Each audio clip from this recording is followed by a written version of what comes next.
Avez-vous déjà remarqué que plus votre entreprise grandit, plus votre entreprise dépend de vous? Vous recrutez, vous déléguez, vous automatisez et pourtant, tout revient toujours vers vous. C'est comme si vous lanciez un boomerang, peu importe à quel point vous le lancez fort dans une direction opposée, il vous reviendra toujours en pleine face. Et malheureusement, vous êtes désormais dans une prison. Si vous ne travaillez pas, votre business n'avance pas. Eh bien, bonne nouvelle pour vous parce que j'ai aidé d'indénombrables entrepreneurs entre 10 et 25K par mois à résoudre exactement ce même problème pour que leur entreprise devienne beaucoup plus scalable et surtout beaucoup moins énergivore. Alors dans cette vidéo, je vais vous montrer le processus exact par lequel passent tous mes clients qui durent 8 semaines pour systémiser entièrement son business. Pour faire ça en 8 semaines, il faut un plan sur 8 semaines parce que sans plan avec une bonne deadline, rien n'avancera. C'est la loi de Parkinson. Regardez bien ce graphique. La grande barre représente le nombre d'heures que les entrepreneurs pensent avoir à faire pour avoir de vrais résultats. Et la petite barre représente le nombre d'heures de travail réel une fois qu'on a enlevé les petites inactions comme les messages Slack auxquels on doit répondre, les distractions d'équipe ou bien simplement les chaos extérieurs. Avec ces imprévus, vous n'avez presque même plus le temps de travailler sur ce qui compte réellement. La solution, c'est de systémiser tout ce charabia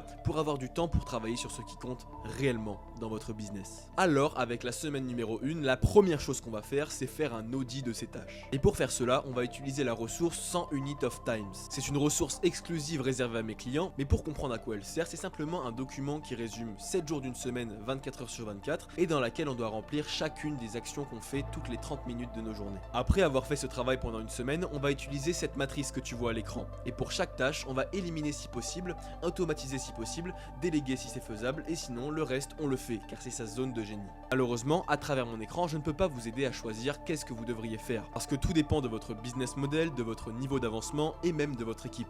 Ensuite, on va créer ce que j'appelle une routine hebdomadaire standard. C'est la routine exacte que vous allez suivre jour après jour, chacune des semaines, afin de faire un travail de grande qualité. Pour faire ça, prenez vos tâches et batchez-les pour tous les jours de votre semaine. Le terme batcher signifie regrouper plusieurs actions pour les faire en une seule fois, à la place de les laisser traîner sur plusieurs jours, semaines ou même mois. Ça fait gagner énormément de temps parce que toute l'énergie qu'on met à switcher de tâches est supprimée. Et rien qu'avec ces deux étapes, vous pouvez gagner entre 10 et 15 heures par semaine. Ainsi, pour la semaine 2 et la semaine 3, on va apprendre à travailler. Parce que la plupart des entrepreneurs ne savent pas réellement travailler. Ils savent travailler dur, certes, mais ils ne savent pas travailler intelligemment. C'est pour cela que vos concurrents arrivent à faire en 4 heures ce que vous faites en 8 heures, parce qu'ils ont de meilleures méthodes de travail. Et pour cela, il faut créer un environnement physique et numérique fiable, il faut également créer une routine de travail opérationnelle et surtout entraîner sa capacité à rentrer en état de flow et supprimer toutes les distractions mentales grâce à la méditation.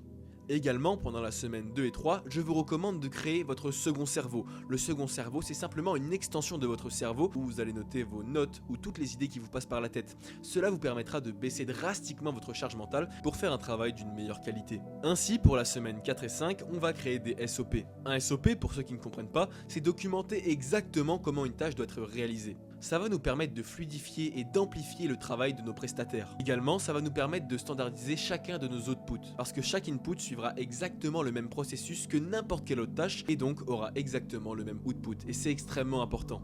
Ainsi, on va revenir sur la matrice qu'on a utilisée en début de vidéo. On va regarder ce qu'on a mis en délégué et on va créer des SOP pour chacune de ces parties. Personnellement, j'ai créé une intelligence artificielle qui permet de créer des SOP, mais encore une fois, cela est uniquement réservé à mes clients. Sans SOP, la délégation devient un véritable chaos, car vous restez le goulot d'étranglement, parce que chacun de vos prestataires peut vous poser de petites questions, des questions sur le contenu, sur le marketing, sur le funnel, sur la vente. Quand on les prend individuellement, ça peut paraître ridicule, mais quand on regarde hebdomadairement, il y a des dizaines de questions qui nous mangent énormément de RAM mentale, mais également qui nous fait perdre du temps. D'où l'importance de créer des SOP.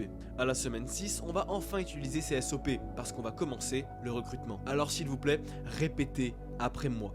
On ne délègue pas au premier venu. Nous sommes extrêmement exigeants avec les personnes que nous recrutons car le recrutement est un miroir de notre entreprise. C'est aussi simple que ça. Si on commence à déléguer à n'importe quelle personne, le travail sera d'une mauvaise qualité, la communication pourra être de mauvaise qualité et surtout, on risque de tomber sur des personnes qui ne sont pas totalement nettes et qui veulent nous la mettre à l'envers. Prenez votre temps pour déléguer. Encore une fois, mes clients n'ont pas ce problème parce qu'ils ont littéralement un pôle de délégation avec les meilleurs contacts possibles. Bref, pour la délégation, il y a quelques clés à comprendre. Chaque processus possède un unique prestataire. Un responsable peut gérer plusieurs éléments. 3. Personne ne partage une responsabilité identique. Et maintenant, la semaine 7 et la semaine 8 vont permettre de traquer et réitérer. On va bien distribuer les SOP et s'assurer que chacune des personnes ont bien compris ces SOP. On va également poser des créneaux hebdomadaires pour gérer toute l'équipe d'un seul coup, encore une fois référence au batching qu'on a vu tout à l'heure. Et encore une fois, on va utiliser une ressource qui est uniquement pour mes clients, le scorecard. Ça permet de voir l'ensemble des métriques de notre entreprise avec un seul coup d'œil. Ce qui est bien, c'est qu'avec toutes ces KPI et toute cette data, on va pouvoir prendre des décisions rationnelles et non émotionnelles sur notre business. Si vous appliquez totalement ce système, vous verrez que vous aurez une énorme visibilité sur votre business. Et avec le temps, petit à petit, votre nom va progressivement se supprimer de votre entreprise et ce qui est encore mieux, c'est que votre entreprise va scaler. Votre entreprise aura beaucoup plus de liberté et surtout beaucoup plus d'efficience au travail et donc cela mènera à un scaling automatique. Et le mieux, c'est que vous allez cesser d'être le goulot d'étranglement et que vous pourrez enfin partir en vacances ou bien profiter de votre famille et vos proches sans que votre business tombe comme un château de cartes. Évidemment, j'ai simplifié le système pour que ça soit simple à comprendre. Mais si vous voulez aller plus loin et avoir accès à toutes les ressources et toutes les connaissances dont vous avez besoin pour systématiser et scaler votre business en 8 semaines, vous pouvez cliquer sur le premier lien en description. C'était Camille et à bientôt.